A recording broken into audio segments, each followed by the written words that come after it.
தண்ணீரை அலசினால் தண்ணீரை அலசும் பொழுது தண்ணீரிலே தாமரை தண்டானது அசைந்தது. தாமரை தண்டு அசைய அசைய தாமரை மலர் விரிந்தது. தாமரை மலர் விரிந்தவுடனே உள்ளே இருந்த பார்வதியானவள் நம்ம அம்மா தார்காவளி வந்துட்டா. ஆகவே இப்ப சத்தம் கொடுத்தாதான் நல்லா இருக்கும் என்பதாக சொல்லி ஆதி வராசக்தியாகிய பார்வதியானவள் அவளோ குவா குவா சத்த கோடி சத்த கோடி குரலோ கொடுப்பா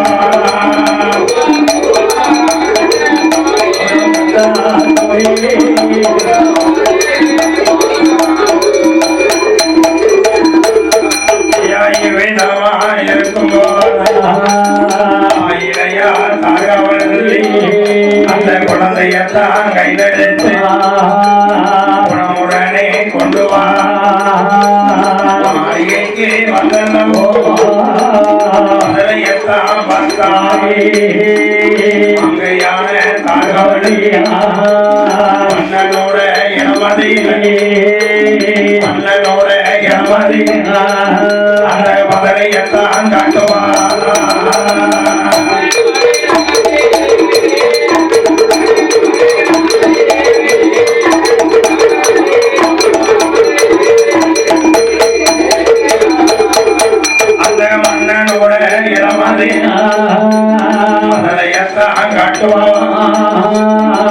என்கனவா மன்னவா நீங்க சொன்னது மாதிரி நமக்கு கிடைத்த மலையை பார்த்தீர்களா அப்படின்னா உடனே பார்த்தா இந்த தர்க்கராஜ மன்னன் குழந்தையை பார்த்த உடனே என்ன செய்தார் தெரியுமா? வாரி கையில் எடுத்து வலது கண்ணம் முத்தமிட்டார், ஏந்தை கையில எடுத்து இடது கண்ணத்திலே முத்தமிட்டார். அப்பதான் பக்கத்து வீட்டு பெண்கள் எல்லாம் பார்த்தார்கள். அத்தனை பேர்களும் பார்த்து இந்த தார்காவள்ளி தெப்பகுளத்துக்கு தண்ணி எடுக்க போனாலாம். அங்க ஒரு குழந்தைய பார்த்தாலாம், குழந்தைய தூக்கிட்டு வந்துட்டாலாம் என்பதாக சொல்லி சொல்ல பக்கத்து வீட்டு பெண்கள் எல்லாம் வந்து பார்த்தார்கள். பார்வதி தேவியை கண்டு அந்த குழந்தைக்கு என்ன பெயர் கொடுத்தார்கள் தெரியுமா? பாருலகமைச்சிடவே பாருலகமைச்சிடவே பாரதியார் என்று சொல்லி பக்குவமாய் பெயர் கொடுத்தார். பாரதியார் என்று சொல்லி பாரதியார் என்று சொல்லி அவர்கள் உடனே பெயர் கொடுத்தார்.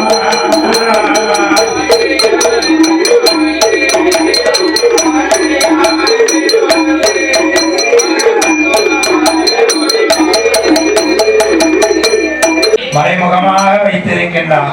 அப்படி இருக்கக்கூடிய நாளையில் ஆண்டவன அரிய கடவுள் சிவபெருமான் அகிலவாழ் பூலோக மக்களுக்கு எப்படி பணியாந்தார் தெரியுமா? நாளை நல்ல திணை எடுத்து நாளை நல்ல திணை எடுத்து நாளை நல்ல திணை எடுத்து நாட்டில் வந்து நாட்டில் வந்து படியறந்தா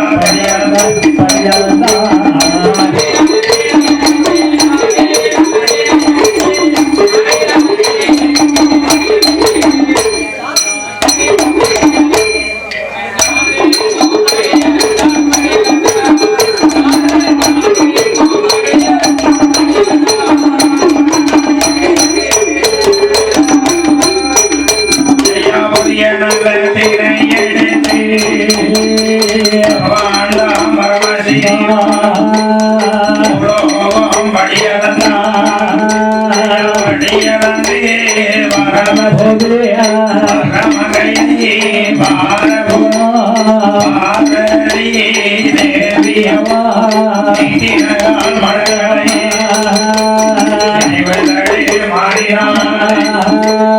பகவானை மதிக்கடையே கணங்கோப்பி மணக்கடையே நத்தின கையவை எதிராமல்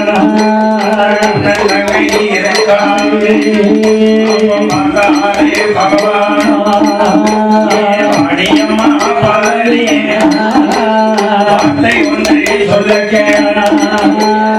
ஒரு நாளோ இல்லாத ஒரு நாளோ இல்லாத திருநாளாயிருப்பதென்ன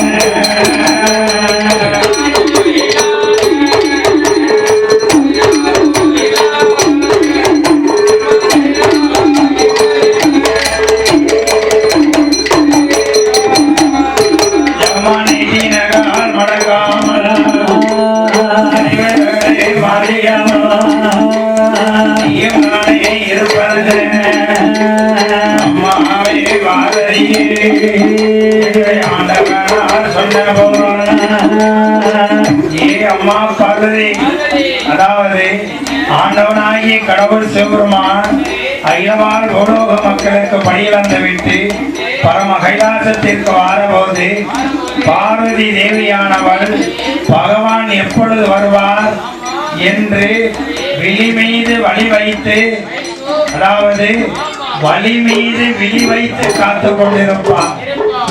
வழி மீது விழி வைத்து காத்து கொண்டிருப்பார் ஆதி பராசக்தியாகிய பார்வதியானவள்.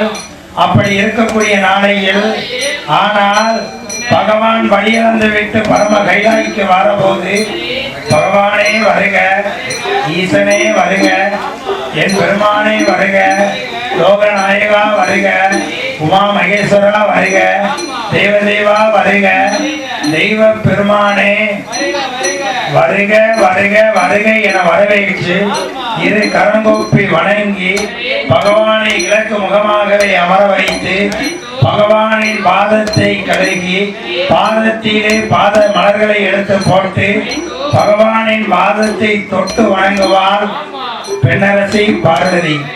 அதே நேரத்தில் பார்வதி பகவானின் பாதத்தை தொட்டு வணங்கினார். இப்ப நம்ம வீட்டுல எதுக்கு மற்ற வீட்டை சொல்லணும், நம்ம வீட்டை சொல்லணுமே. எம்மா, என்னுடைய பாதத்தை நீ தொட்டு வணங்கினா உனக்கு புண்ணியம் ரொம்பதான் அப்படின்னு சொல்லி என் மனைவி கிட்ட நான் சொன்னேன். அதுக்கு அவன் எழுதுமா சொன்னா, யோ மனுஷா, நான் வரும்போது எனக்கு சும்மா வந்தேன், 50 பவுன் நகை போட்டு வந்திருக்கேன், 50 பவுன் நகை போட்டு வந்திருக்கேன், 50,000 ரொக்கத்தோட வந்திருக்கேன், நான் ஏன் உங்கால வேணும் அப்படிங்க. நான் கொண்டு வந்ததுக்கு நீ தான் என் காலை விழுந்து கிடக்கணும்.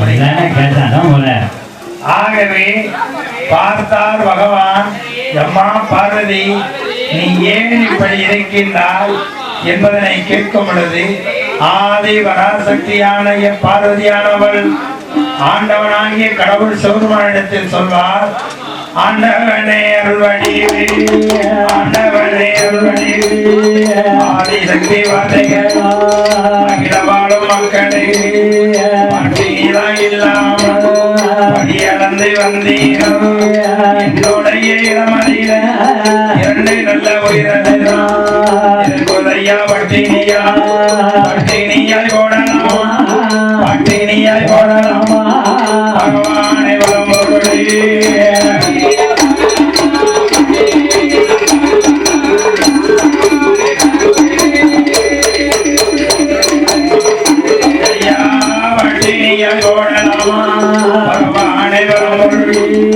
ஆண்டவனாகிய கடவுளே, என்னுடைய இடத்திலே 2 உயிரானது பட்டினியோடு இருக்கின்ற சுவாமி அப்படின்னா உடனே பார்த்தார் பகவான், எம்மா பார்வதி, நீ யார்?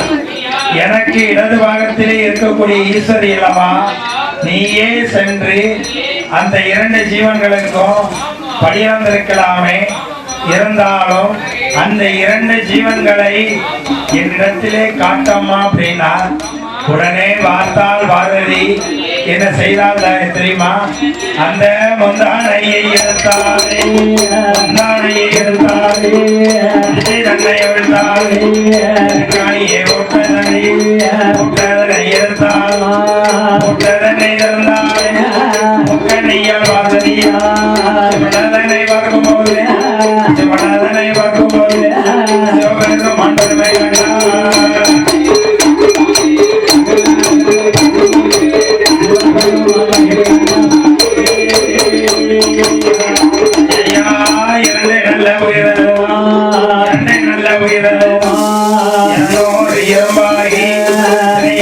சென்று கொண்டு சுத்தி வருவதையா அறைக்குள்ளே இருந்தாலும் அருணறியாமயமில்லை சிவனுக்குள்ளே இருந்தாலும் சிவனறியாமயமில்லை ஆண்டவனை அருள்வடிவே அறியாமல் செய்த குற்றம்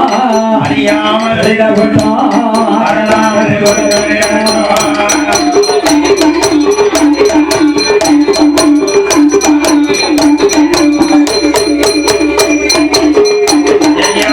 தெரியாமல் செய்த குற்றம் சிவனாரை பொறுக்க வேண்டாம் சிவகாமை பாரதியா சிவபெருமானிடமதியை ஆண்டவனாகிய கடவுளை அறியாமல் செய்த குற்றம் அருணாலே மறுக்க வேண்டும்.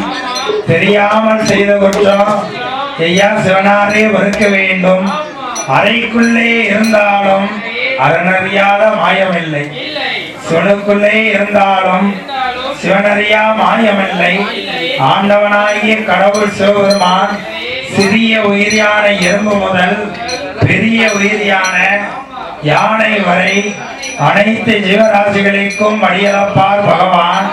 அது மட்டுமல்ல, கல்லினுள் தேரை முதல் கற்பு குழிக்குள் இருக்கக்கூடிய சிசுக்கள் வரை சிவபெருமான் வழியளப்பார். அப்படி இருக்கும் பொழுது சிவனுக்குள்ள இருப்பது சிவபெருமானுக்கு தெரியாதா என்ன? உடனே பார்த்தால் பார்வதி, சுவாமி அறியாமல் செய்த குற்றம் அருணாரே வறுக்க வேண்டும் என்பதனை சொன்ன பொழுது, இதற்கெனவே உனக்கு 2 குழந்தைகளை தந்திருக்கின்றேன். மூத்த மகன் கணபதி, இளைய மகன் வடிவேலன். இந்த 2 குழந்தைகளும் உலகம் போற்றும் பிள்ளைகள் அல்லவா என்றார் பகவான். பார்த்தால் பார்வதி, போங்க சுவாமி, என்னையா பிள்ளைங்க, இந்த 2 பிள்ளையும் ஆபத்துக்கு உலகாது. இந்த மூத்த மகன் கணவனை எடுத்துக்கோங்க. தாய் உருவமில்லா பெண்ணை கேட்டு சந்திதோறும் அமர்ந்திருக்கின்றான் சந்திமுக கணவதியாக. அவன் தான் அப்படி இருக்கான்னா, இந்த இருக்கான இளைய மகன் வடிவேலன் இவன் என்ன செய்தான் தெரியுமா? குறமகளை தாலி கட்டி கலப்பு மனம் செய்தவனாய் கடற்கரையில போய் இருக்கான். கடற்கரையில போய் இருக்கும் போது அலையடிக்கிற சத்தம் எனக்கு காது கேட்குமா? கேட்காது. நான் கூப்பிடக்கூடிய சத்தம் ஆறுமுக பெருமானுக்கு கேட்குமா? கேட்கவே கேட்காது. ஆகவே அந்த 2 பிள்ளைகளும் அவனுக்கு உலகாலையா இன்னும் ஒரு பிள்ளையதே கொடுக்க வேண்டும். சரியால் சொன்ன போது பகவான், ஏ அம்மா பாரதி, 12 வருஷம் நோகமானா உனக்கு குழந்தை தானே என்று சொல்லும் பொழுது, பார்த்தால் பார்வதி, நான் தங்களுக்கு இடது பாகத்திலே இருக்கக்கூடிய ஈஸ்வரி, நான் போய் 12 வருஷம் நோகம் இருக்கிறோமா? முடியாது என்று சொல்லும் பொழுது, அப்போ பார்த்தா ஆலே பாரதியா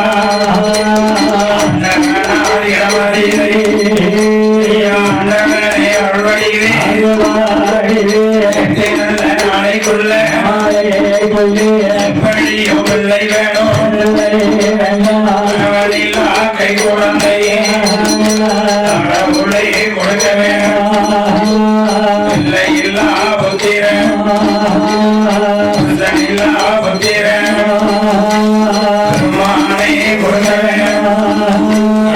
ஆதிசக்தி சொன்னவோடு ஆதிசக்தி சொன்னவோடு ஆண்டவன் எதை சொல்வார்?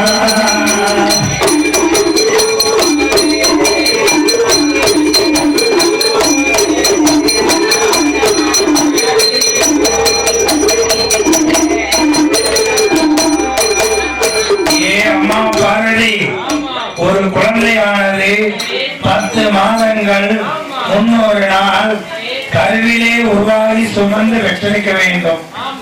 அப்படிப்பட்ட குழந்தைக்கு கூட கூன் குருடு செவிடு ஊமை என ஏதாவது ஒரு குறையோடு பிறந்து விடுகின்றது.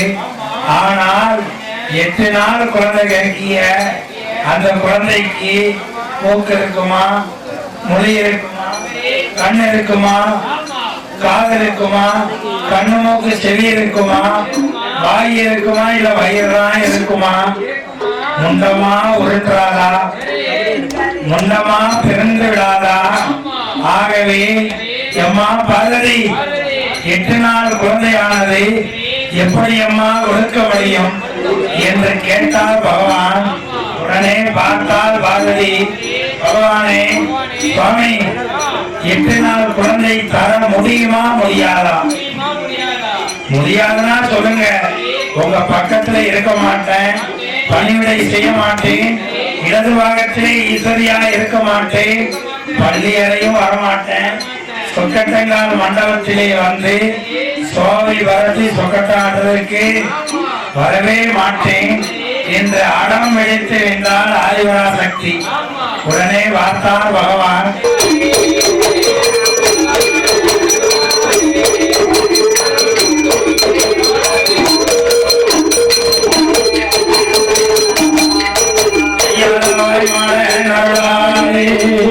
அவர்கள் சந்தோஷமாய் இருக்கும் போது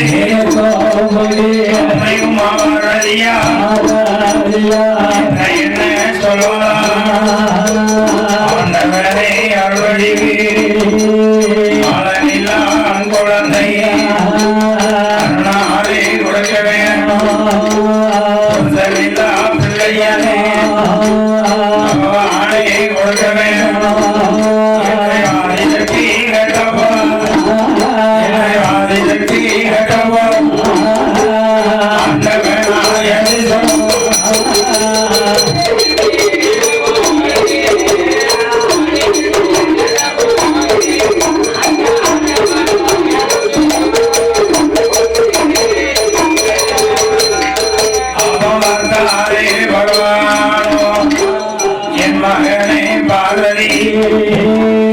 அம்மா அம்மா பார்வதி அண்டவனா வாதிக அம்மா பார்வதி, இந்த குழந்தையானது 3வது குழந்தை கேட்க 3வது குழந்தையானது உனக்கும் பிள்ளையா இருக்க மாட்டான், எனக்கும் பிள்ளையா இருக்க மாட்டான், இந்த உலகை காக்கக்கூடிய பிள்ளையாக இருப்பான். அம்மா அம்மா பார்வதி 3வது பிள்ளை வேண்டாம் என்று கொக்கணனாகிய கடவுள் சிவபெருமான் சொல்ல, உடனே பார்த்தால் பார்வதி அடம் விழித்து நிற்பவர் ஆதிபரா சக்தி. சுவாமி கண்டிப்பாக எனக்கு குழந்தை தந்துத்தான் ஆக வேண்டும் என்றால் பார்வதி. உடனே பார்த்தார் பகவான். எம்மா பார்வதி, அதுக்கு நீ என்ன செய்யணும் தெரியுமா? மேலக்கோட்டை வாசலிலே, அந்த மேலக்கோட்டை வாசலில், மேலக்கோட்டை வாசலில் வணங்கிய மண்டபத்து 32 மணி விளக்கு விளக்கு இருக்க வேண்டும்.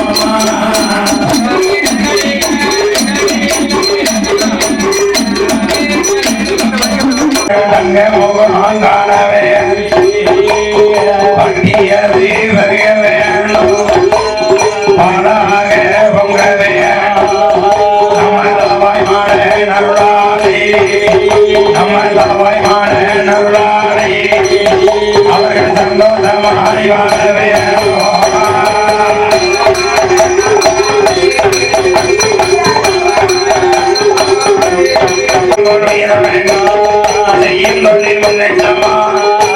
உடனே வாழ வேண்டும். 1 கோடி 2 வாங்கி வாழ வேண்டும். சாமி அருளாளி பெருமையுடன் வாழ வேண்டும். எசக்கியம்மா அருளாளி, எசக்கியம்மா அருளாளி இன்பமுடன் வாழ வேண்டும்.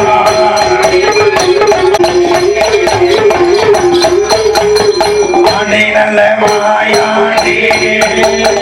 அன்னை நல்ல மாயாண்டி அந்த மலையாள ஆண்டன்னரை நாளை கூட நிலவரியை கனவு செய்த களஞ்சியத்தை இருக்கும் பொழுது ஆண்டவனாகி கடவுள் சிவபெருமான் பார்த்தார். ஏ அம்மா பார்வதி, உனக்கு குழந்தை வர வேணும் அப்படித்தானே? நீ என்ன செய்யணும் தெரியுமா? அந்த மேலக்கோட்டை வாசலி அரசு வழங்கிய மண்டபத்தில் 32ஆம் தோணலிலே உண்டாத மணி விளக்கு விளக்கு எரியதம்மா விளக்கு தன்னறில இருக்க வேண்டுமா?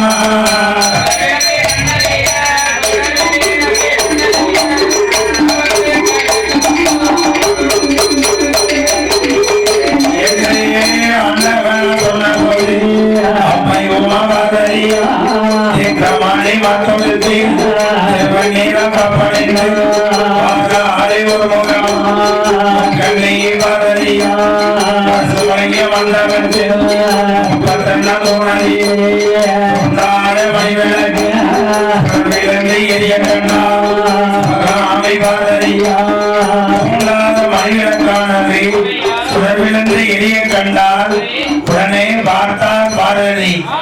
அந்த சுடர் விளக்கை கண்ட பொழுது ஒருவேளை இந்த சுடரே பிள்ளையாக இருந்தாலும் இருக்கலாமே என்பதாக சொல்லி ஆதி வராசக்தியா அவன் பார்த்தார். குழந்தை போகையில் அவிழ்ந்தா மூக்குமொழி ஒம்பா போகுமே என்பதாக சொல்லி,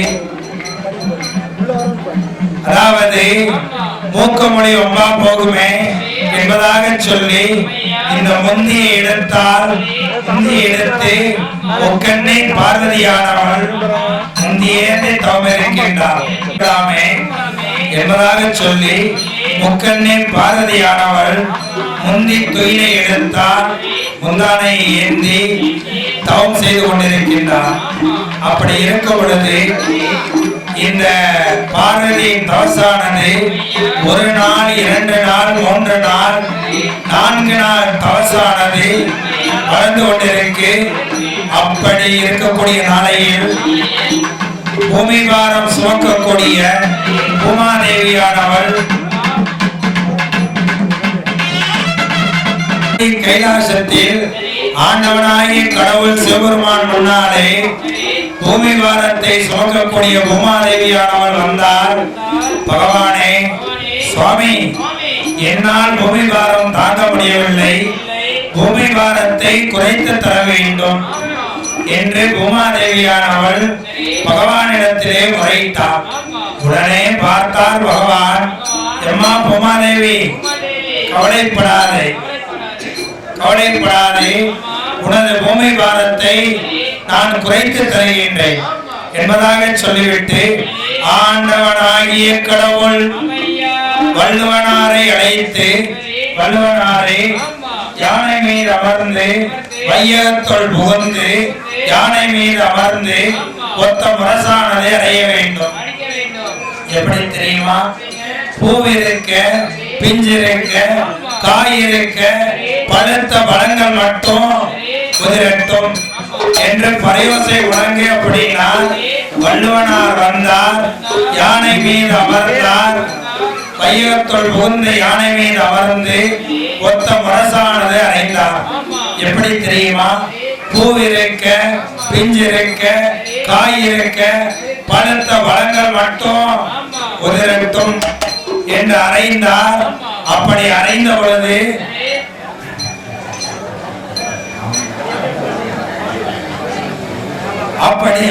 பொழுது பார்த்தார் என் பெருமாள் வாயக்கண்ணன். அந்த பாவை பகவான் சொன்னார் சொல்லி ஒன்னா உதிர்ந்து இந்த பூமி பாரம் குறைவா என்பதாக சொல்லி என் பெருமாள் வாயக்கண்ணன் ஒரு 5-6 குழந்தைகளாகவே வடிவம் கொண்டார். வடிவம் கொண்டு வள்ளுவனார் மீது கல்லையும் மண்ணையும் கொண்டு எரிந்தார். வள்ளுவனாருக்கு கோபம் வந்தது. அதாவது வள்ளுவனார் பார்த்தார், இந்த சின்ன குழந்தைகள் எல்லாம் நம்ம மேல கல்லையும் மண்ணையும் கொண்டு எரியுத என்று சொல்லி பார்த்தார் வள்ளுவனார் வாக்கு உளறி என்ன சொன்னா தெரியுமா? பூவுதிர பிஞ்சுதிர காயுதிர பழுத்த பழங்கள் மட்டும் பூவுதிர பிஞ்சுதிர காயுதிர பழுத்த பழங்களும் முதலிட்டும் என்று பரியோசை முழங்கினார். அவர் அன்று அடித்த பரியோசை தான் இன்று 40 நாளிலும் கழிவதுண்டு, 4 மாதத்தில் அழிவதுண்டு, பிறந்த வீட்டில் இறப்பதுண்டு, வாலிபத்தில் சாவதுண்டு, வயதாகியும் இறக்கக்கூடிய நிலை உண்டு. இந்த நிலை வந்திட மையானத்திலே பிணமானது குவிந்து விட்டது. அதாவது ஒரு மனிதன் சாதாரணமாக 80 கிலோ இருக்கான் அப்படின்னா இறந்ததுக்கு அப்புறம் 160 கிலோ ஆயிடுவான், டபுள் ஆயிடுவான். ஆகவே சுமை தாங்கி சோதனம் தாங்கியாக சொக்கனாகிய கடவுள் சிவபெருமானிடத்திலே வந்து, பகவானே சுவாமி பூமிவாரத்தை குறைத்து தருகின்றேன் என்று சொல்லிவிட்டு இப்படி அதிகரித்து விட்டீரே சுவாமி என்பதனை சொன்ன பொழுது பார்த்தார் பகவான் எம்மா ஏ உமாதேவி, இப்போ ஒரு குழந்தை பிறக்க இருக்கான். அந்த குழந்தை தான் வந்து இப்போ அவன் தான் வந்து உன்னுடைய பூமி வாரத்தை குறைத்து தர முடியும், சென்று வா பூமா சென்று வா என்பதாக சொல்லி ஆண்டவனாகிய கடவுள் சிவபெருமான் பூமாதேவியை அனுப்பி வைத்தார்.